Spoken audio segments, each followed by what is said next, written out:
Ladies and gentlemen, boys and girls, welcome back to Weston Racing and welcome back to another episode of Monster Truck Diecast News Weekly. We are looking at what might be the record shortest episode of News Weekly that we have seen yet. For some reason there was like 0 headlines at all this week, which is very crazy because like ever since we added the real world action section and we added all the different like sources and stuff that we cover, we still this week barely have anything. In fact, now that I'm looking at it, only one of the headlines for this week actually is relating to Diecast. Everything else is like clothing and real world trucks and just other stuff along those lines. So it's going to be really fascinating to see how this week goes. But lucky for you guys, you should have gotten that Monster Jam World Finals video right before this. So hopefully this is enough to satisfy you and you've got your fill of content for this week to make up for the fact that there's barely any Diecast news headlines. But with that being said, everybody, let's see if we can keep this short. See if we can go for a world record shortest episode here. And with that being said, let's get into the hot drops section where we take a look at all the brand new stuff that has started hitting stores. We had 2 important ones this week. Those being the glow-in-the-dark Skelosaurus was the first one, which was kind of interesting to see that one out already. And the reason why I say that one's really interesting to see out already, we just had the Color Shifters Motosaurus. It really feels like the color shifters are moving really slow this year, but the glow-in-the-dark trucks are moving really fast. So yeah, glow-in-the-dark Skelosaurus is already out, which is pretty hype. People are saying this is probably one of the best ones that Hot Wheels has done. I beg to differ. I think this is one of their worst, personally. But then again, I can guarantee the people who are saying that this is one of their best are not people who openly collect Hot Wheels like I do and have every single glow-in-the-dark truck to compare this one to. But then again, I don't know, maybe this one is really cool. I don't have it yet, and I'm curious to see when it comes to my area and I can pick it up. I'm curious to see what she looks like. And then we have the other main hot drop for the week, and this one's pretty big. It is the Smash and Bash, literally everything. We got Series 1 and the Playset all dropped this week in Targets, which was pretty cool. And then what's really fascinating about this is Monster Jam and Spin Master themselves both said the Playset was not supposed to come out till August at the World Finals. And literally a couple days later, it starts hitting stores. Spin Master's distribution has gotten so terrible that we're now getting products before we're supposed to be getting them. Like, we have come full circle on this insanity this year. Like, it's insane. We're literally getting items before they're even supposed to be coming out now, instead of the opposite where it's like months after we're supposed to get them is when they start popping up in stores. No, we now have items popping up in stores a month before it's supposed to be in there. Like, that's crazy. Just insane. Insanity happening this year. But yeah, there's that. And let's go ahead and move on to the second section. I apologize. I don't know what's wrong with me. Of the video. And that would be the headlines, where we take a look at all of the major news that's coming out this week. And major might be a bit of an overstatement because there really isn't all that much. But yeah, hopping over to the Superstore, we got quite a few new items that dropped on the Superstore recently, a bunch of clothing items, and we're going to split them up into 2 parts. There were 6 items in total. We're going to do 3 and 3. Starting off, we got some new Monster Jam hats we need to look at, you know. We just had that thing that we talked about last week with all the mystery hats. Well, now we have 3 new hats, and I think this is why they were doing the mystery hats, was to make way for these new ones. Starting off, we just have a nice little Monster Jam hat right here. Looks pretty good. Looks pretty solid. I like it. What do I need to say? Next up, we have this Megalodon hat, which is a youth-only hat. They do not have an adult version of this hat, the Megalodon Team Racing one. Yeah, very kid-friendly design, but also still at the same time kind of cool. And then probably the one that's the big one of the 3 is the official first hat for Rec Deck. And I like Rec Deck's logo. I really do. I think it's a cool. That's one thing I can confidently say about the new Tech Deck Rec Deck truck, is that the logo is dope. I like it. And yeah, looks good on this hat. That's a very nice hat. So there's that. And then let's go ahead and jump over to the shirts. We have a total of 3 new shirts, and what's really fun about these is that 2 of them are for the same truck, and then we got a really cool one here. So let's go ahead and start it off with least interesting to most interesting, in my opinion. Starting off with the pink Sparkle Smash shirt. This one was making the rounds on Facebook because, you know, Sparkle Smash is, you know, the icon of, you know, females. Is that the way that I want to phrase that? It's a girl's truck, so all the Monster Jam mamas were freaking out over this. But yeah, there's that one. And then arguably better than this, at least in my opinion, is the purple Sparkle Smash shirt. The color on this is really dope. I like this a lot. I think it's a cool color, having Sparkle Smash on it, you know. It's fun. I like it. And then probably the big of the three is, of course, the neon green Rec Deck shirt, again, for the new truck. It's crazy to me that Rec Deck already has articles of clothing and merchandise out for a truck that hasn't even debuted yet. And meanwhile, Classroom Crusher debuted, and it took them like 2 to 3 months to get merchandise out for that truck, which is just crazy. I don't know. It's just weird to me. Anyways, there is the stuff on the Superstore. Let's go ahead and take a look at something that I found on an Australian website. You heard me right. I located this next item on an Australian website because apparently Kmart still exists in Australia. I didn't know that. They don't exist here in the United States anymore. I think actually a couple Kmarts do. It's like Blockbuster. There's a couple, I think like the main location still exists. Macy's is like that too. But anyways, as I was saying, we have a new RC car, which I located on the Kmart website in Australia. And it is, you guys remember the 164 Gravedigger? As you can see on screen, it is a 164 Megalodon, and here it is. It features a new package design as well as the new plastic ramp, which mine did not come with. I had the paper one, which really sucked. You can go and watch my video on that Gravedigger review. I freaking hated that thing because, one, the steering was terrible and the paper ramp sucked. So I'm probably going to get this one just because I want to see if the Megalodon is any better. We'll see if the steering's better on it, and we'll see if the plastic ramp is better than the paper one. I know Gravedigger actually had the plastic ramp too, but yeah, there you go. Megalodon, now the new 164 scale RC. That's pretty hype, I think. Personally, I think that's pretty cool. I know a lot of people are probably going to be using this one like they did with the Gravedigger to swap bodies around and stuff, and have like basically 164 scale RC monster trucks running around everywhere, which would be pretty cool.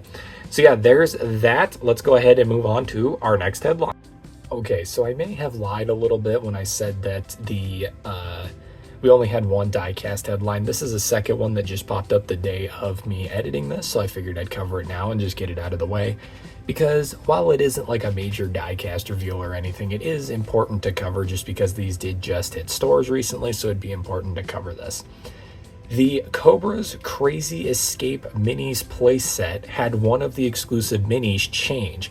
If you may remember, in the original release of that playset, which you're seeing on screen right now, it featured a Wild Thunderosaurus with a bluish black chassis and yellow tires, and then the other mini was a Wild JCB Digatron with what I referred to as the amethyst design, where it kind of had like a purple gemstone look to it, which was pretty cool.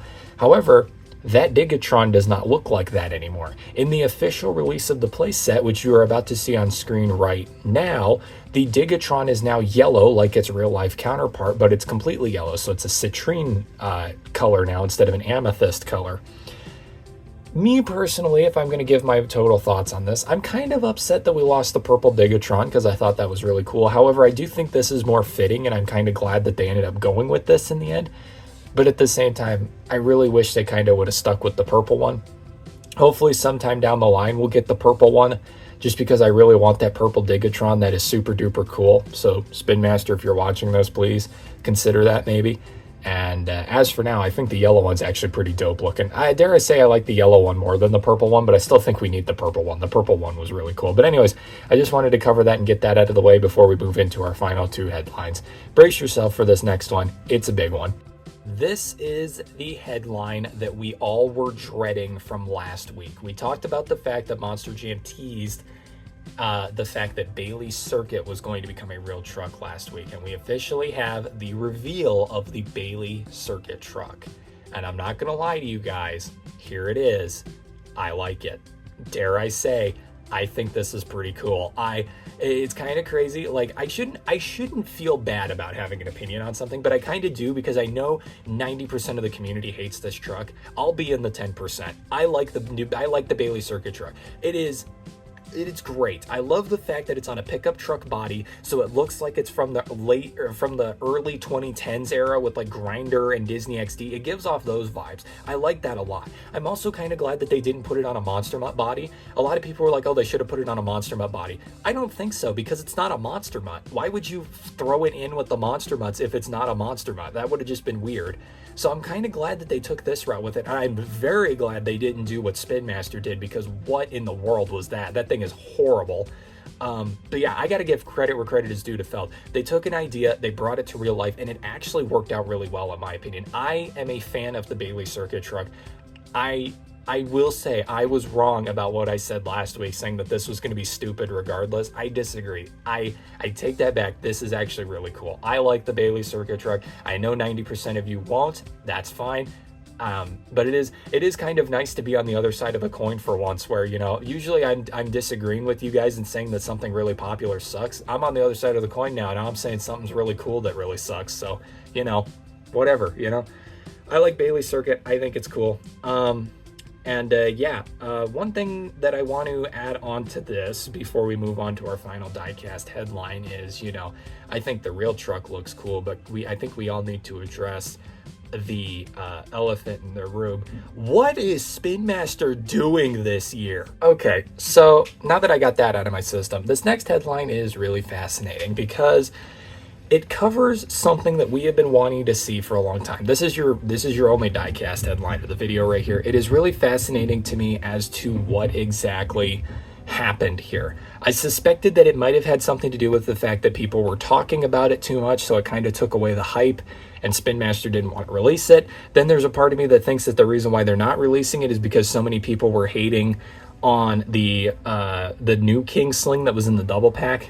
Which, there you go, now you know what it is. Let's put the headline on screen. We finally have a picture of Purple King Sling. Now, the reason why I didn't want to reveal this, because I too had a picture, but it was actually a picture of the loose truck and the carded truck. The one that I'm about to show you came from Fontaine Erickson on Facebook. Bless you, sir. I appreciate you very, very much for sharing this to the public, because I lost my picture. I deleted it at some point somehow. But yeah, we're going to put it on screen here. Here it is. This is the Purple King Sling that we were supposed to get as the first Superstore truck of the year. Now it has been pushed back to the fourth Superstore truck of the year. And based on what I've been hearing, it might get pushed back to being number 5 because we might get another Superstore truck before this one. I don't know. It's very, very weird to me. And what's crazy is that I say, as opposed to the first King Sling that we got, this one I actually think deserves to be a Superstore release because of the chrome chassis. It actually has special details to it. Whereas the first King Sling, that should not have been a Superstore truck. There was nothing about that deserved to be a Superstore truck. They could have thrown that in the main line the way it was and had it be perfectly fine. So, I don't know. I just really feel like with the Purple King Sling here, it's really, genuinely for the first time ever, I can confidently say I'm actually upset that this hasn't gotten a Superstore release, which is crazy because you guys know I am super turbo against Superstore trucks. I think they're a waste of time and money for everybody involved. But Purple King Sling is one of the very few that I could be like, okay, I understand why people are upset this hasn't come out yet. It's pretty cool looking. It's actually accurate. I thought the paint scheme was going to be completely inaccurate when I first heard they were making this. It's not. It's actually accurate to the real truck, which is super cool. Like, it is super duper disappointing that this hasn't come out yet. But yeah, we have a picture now finally. At least we have that, which is nice. And like I said, credit to Fontaine Erickson. I really appreciate you, sir, for posting this because like I said, I had a picture of myself. I lost it like an idiot. But on top of that, I was also scared to post my picture because I was afraid I'd get in trouble for it. So yeah. Anyways, there's that. Let's go ahead and move on to the end of the video. It is now time for real world action, where we take a look at all of the brand new trucks and paint schemes that exist in the real world, as well as championships and stuff. But none of that really applies here because we already covered that for the World Finals. What's really funny is our final 2 headlines for the diecast section, Bailey Circuit and King Sling, are actually pretty much our final 2 headlines for the real world section. So let's go ahead and pull both of those trucks up here, one after the other, starting with Bailey Circuit. We've seen this truck already, much like Rec Deck. You know, I wanted to talk about it twice because technically it is relating to the diecast, but it is also its own thing at the same time for the real world trucks, so I figured why not talk about it. I was also going to put the World Finals trucks in here, but I figured since we covered them in that video, I didn't need to restate my opinions on that. But yeah, Bailey Circuit here. Like I said, I'll be in the 1%. I'll be in the 1% and be like, yeah, I like this truck, I do.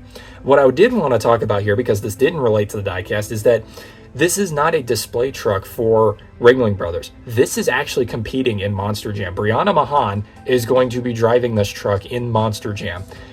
which is kind of crazy because for those of you who don't realize, 2025 is one of the first years in a long time for Spinmaster that they have debuted 3 new main field identities. And I know what you're thinking, what about the Marvel trucks? Those are not main field identities. Those are staying on the international tour. So I don't count those.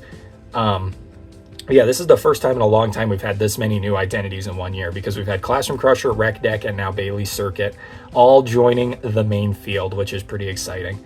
And kind of crazy that Bailey Circuit has its own diecast already, even though it is completely inaccurate to the real truck, but it's Spin Master. What do you expect? They probably were just, which is crazy to me, because like everybody used to make fun of Hot Wheels for making trucks that were inaccurate to their real life counterparts, and now nobody dares say a thing about Spin Master. It's like, oh, you making fun of you? Spin Master is better than Hot Wheels. Spin Master #1. You think Spin Master is worse than Hot Wheels? What's wrong with you? It's like, no, they literally every single problem the Hot Wheels was having at the end of their license, Spin Master is already having halfway through their license. It's like, it's crazy. But anyway, that's all I wanted to say about that. Bailey Circuit is joining the main field. And also, just a little thing I wanted to add in here. Scooby-Doo is not retiring. Quit saying that. That has not been confirmed. That is not happening. In fact, I'm pretty sure they're expanding the lineups next year to include more trucks, which means, if anything, Scooby-Doo isn't going anywhere. They're just going to get a new driver. Monster Mud is also not retiring. If anything, if any of the trucks on tour right now are retiring, it's probably Earthshaker, because that truck barely can keep a driver or a chassis. So just quit spreading false information, baseless information. You are spreading rumors and you are convincing people that that is true. It is not. Scooby-Doo is going nowhere. Quit saying that. All right.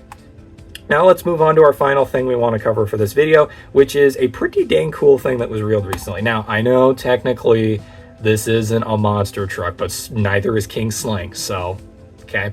Dennis Anderson recently revealed a new mud truck, and it is going to be driven by a guy by the name of Cliff. I don't know who this actually was. I know his name's Cliff. I tried doing research, but like the Monster Truck Wiki does not have a page for this truck up yet.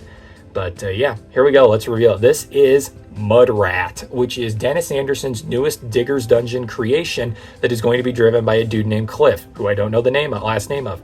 If somebody in chat knows who the driver of this truck is going to be, please fill it in chat for everybody, because I failed to do the research on that, and I apologize.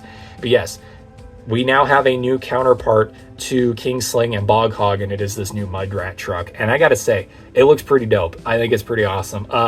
I really, really hope we can get a diecast of this at some point, but I don't think it's going to happen. If anything, if we get a diecast of this one, I have a suspicion it's probably going to be Monster Machines, not Spin Master. I don't think Spin Master would do a diecast of this, but just because it's not fully relating to Team Gravedigger, you know what I mean? Like, I don't really see them doing a diecast of this and Spin. Who knows? Maybe I'm wrong. We'll see. But yeah, everybody, there you go. That is all we got for news this week. Like I said, super short episode. Really nice. That means I should be able to get it up on time, and the editing shouldn't take forever. I say, not believing that, but, you know, we'll see.